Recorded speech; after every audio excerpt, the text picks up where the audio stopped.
At DeSales High School, one of the core values is commitment to the community. And earlier this month, one student put that value into action. Brandon bravely jumped into the frozen water to rescue 2 victims who had fallen into the icy waters located at McNeely Lake Park. I'm sure you'd do it again. Absolutely. DeSales senior Brandon Malone says he was on a first date at McNeely Lake to watch the sunset, but the date was interrupted by cries for help. And I just looked over and I seen people like that were struggling. They were like, help. So she was like, don't even think about it. And I did. Brandon says he walked out onto the ice to help while his date called 911. But before he knew it, he was in the water too. It was very thick. It surprised me. But honestly, yeah, it felt like I had super strength. I don't know how to describe it. I was just breaking ice like it was nothing. Eventually, Brandon managed to get the girls out of the water just as fire and EMS arrived. Right after, it was almost like, whoa, did that just happen? Like, I really had to take it in. Brandon and the 2 girls were checked out on the scene by first responders and were all okay. I did walk up to him. I was like, first of all, I want to thank you. I said, that was awesome. I said, but that was also stupid.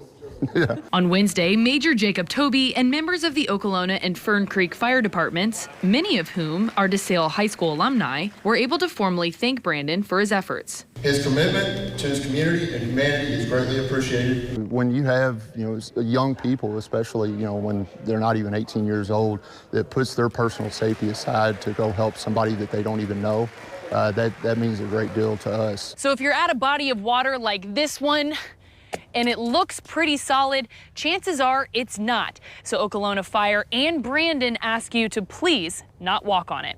From McNeely Lake, I'm Addie Miners, WLKY News. Good advice. Thanks, Addie. Now, Mayor Greenberg is also recognizing Brandon. Yesterday, he presented him with the Distinguished Citizen Award and gave him 2 free tickets to a show of his choice at the Iroquois Amphitheater. Kentucky launches a statewide program to prevent child abuse. Upstream Academy is an educational effort to train 1 person in all 120 counties of Kentucky on abuse, neglect, and prevention strategies. Those individuals will then teach the evidence-based information to members of their community. Leaders hope it will lead to an increase in reporting of abuse and ultimately better protect Kentucky's children. As a classroom teacher who came into contact with hundreds, maybe even thousands of kids every single year, for over a decade in the classroom, I know the kind of impact that this program is going to have in our communities, particularly our rural communities who often have fewer resources.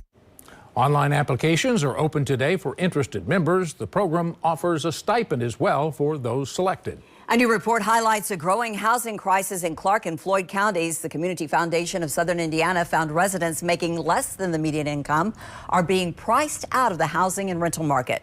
The biggest issue is a lack of supply that is affordable for families making under $50,000 a year.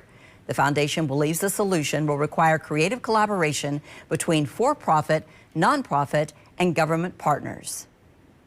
Create a long-term, 10-year affordable housing strategic plan for the area, and looking at within the next 2 to 3 years, putting together the structural frame for how can we build 100, 200, 300 more affordable housing units within the next 2 to 3 years, or attract the funding to at least get started on those projects.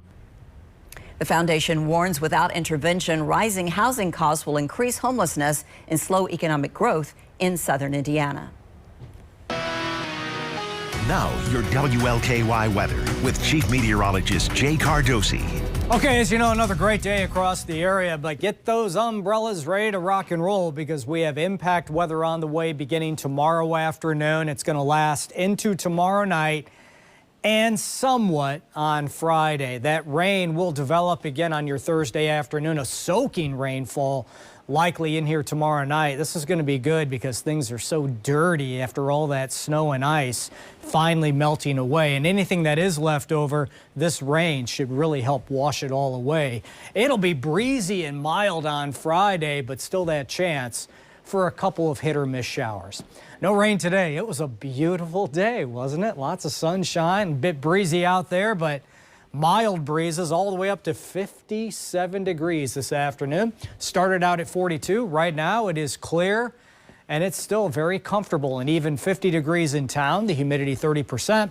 A west-northwesterly breeze now coming down somewhat. It was kind of gusty out there earlier, 10 miles an hour, and the wind will continue to slacken off the next few hours. We have mid-40s in our northern communities to the upper 40s and low 50s from the metro and points off to the south, and these numbers will continue to come down fairly quickly as we roll through the evening. Clear skies, light winds, a dry atmosphere. The fact it is late January, we'll go from 48 at 7 down into the upper 30s by 11 o'clock tonight. But it will stay dry this evening and through the overnight.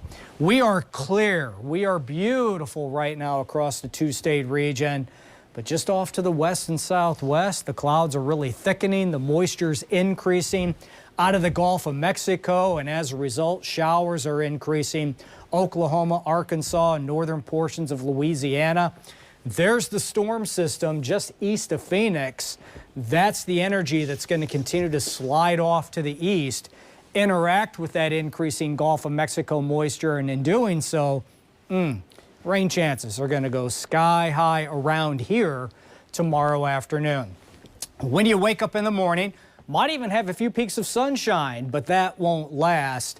The rain is expected to move up from the southwest early to mid-afternoon, so you won't need the umbrellas early in the day, but take them with you to work. Make sure the little ones have the rain gear as well, because by the time they hit the bus stops tomorrow afternoon, it will be raining, and that rain's going to increase late afternoon and especially tomorrow night as a warm front moves northward across the region. This is going to be a soaker tomorrow night as well. Now, we will be on the back side of that steady and heavy rainfall by early Friday. As a matter of fact, I think by midday Friday, we'll start to see some sunshine breaking through once again. It'll be breezy, and Friday midday, early afternoon, we could see temperatures into the low and mid-60s for a short time. And then the cold front moves in late in the day, and that could trigger a couple of more isolated showers. So again, just keep those umbrellas close by right through Friday afternoon. Much of this rain will come late tomorrow and tomorrow night to the tune of 1 to 2 inches widespread, where you see the green, including all of the viewing area, and there could be over 2 inches along the western Kentucky Parkway. The good news, it's out of here by the weekend. Some afternoon sun on Saturday, 48. Groundhog Day looks terrific, 60 with partly sunny skies. Here's your forecast. Clear, cooling off on this Wednesday evening, 40s back into the 30s. Tomorrow, impact weather arrives in the afternoon as the rain kicks in by mid-afternoon.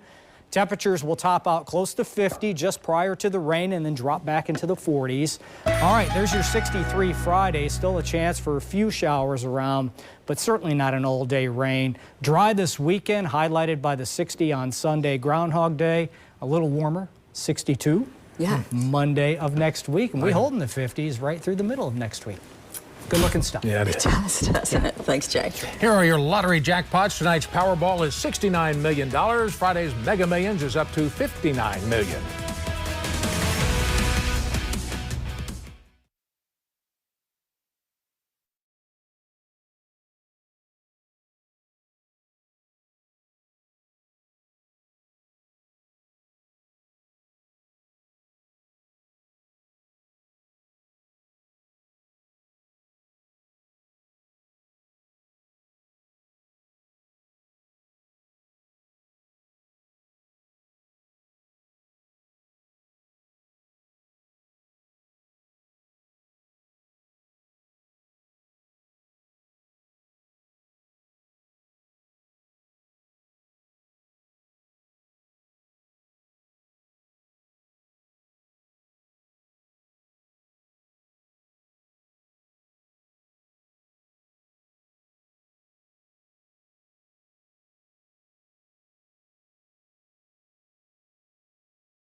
The WLKY Sports Desk is sponsored by West Shore Home. Some breaking news, shocking news, just in the last few minutes. U of L volleyball head coach Danny Busboom Kelly is leaving for the head coaching job at her alma mater, Nebraska. Nebraska head coach John Cook announcing his retirement. He won 4 national titles there. Cards assistant Dan Meske will take over at U of L. Now, in Busboom Kelly's 8 seasons with the Cards, she led them to 3 Final Four appearances, 2 national runner-up finishes, including just last month in the KFC Yum Center. Meske has been with Busboom Kelly every step of the way. He's expected to be officially approved and introduced on Friday after the Board of Trustees.